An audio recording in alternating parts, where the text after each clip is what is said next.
The best way I can think of to sum up Netflix's newest original film, Point Blank, would be cheap and cheerful, except without the cheerful.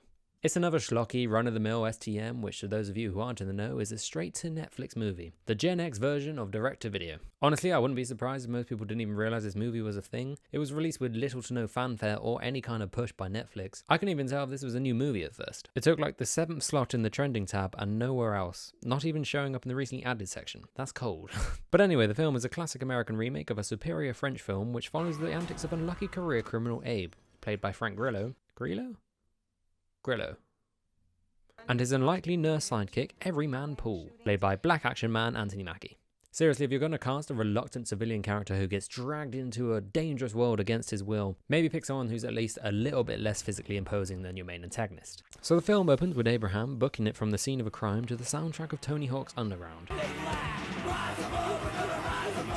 Pursued by masked gunmen, he cuts through gardens and houses like some kind of fucked up Ferris Bueller, only to get knocked down by a car and landed in the hospital. The big silly. To get Abe out of his predicament, his brother, Mateo, kidnaps Paul's pregnant wife to force him to work with them and bust Abe out from under the noses of the police. This all plays out in a very stylish manner, although I'd hasten to add that by stylish I mean over-stylized. It almost feels like the movie's been shot by a bunch of students that are trying to cram in every cool shot they've ever seen from other films. The rest of the film sees these two unlikely chums racing through the streets of Cincinnati, dodging renegade police and rival criminals in order to be safely reunited with their significant others. Now there is a little bit more to the plot than this. There's some guy called Big D, which is like the Xbox Live gamer tag of gangster names, who's constantly sending threats via text message to Mateo about stabbing him in the heart with a pencil and whatnot, like he's a budget John Wick or something. And then there's a whole thing with this USB MacGuffin and something or other about dirty cops, but honestly, it is so paper thin in terms of substance that it's difficult to give any semblance of a shit. I think the main issue with this movie for me is that it doesn't seem to know what it wants to be at all. Going into the movie, I was expecting a tense cat and mouse thriller. The trailer fully paints itself like this. Last night, a man was taken to your hospital. I need you to get him out. However, what I got was an awkward buddy film scattered with poorly blended levels of goofiness and grittiness. Take these two scenes, for example. Excuse me, ma'am. Can you get the fuck out of the car, please? Get out. I have pepper spray in my purse. I have a gun in my pants. What kind of fucking car wash is this? Why are you doing this?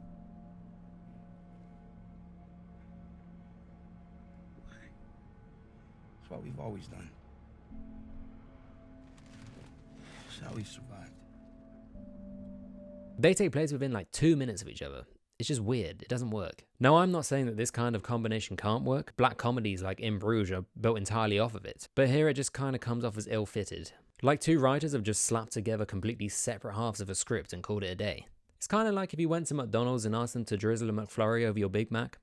Like, I'm not saying don't do it, but is it really worth the bother? Anyway, this has been Stuart, and that was my really quick review of Point Blank. Normally I would have a little bit more to say, but this film just...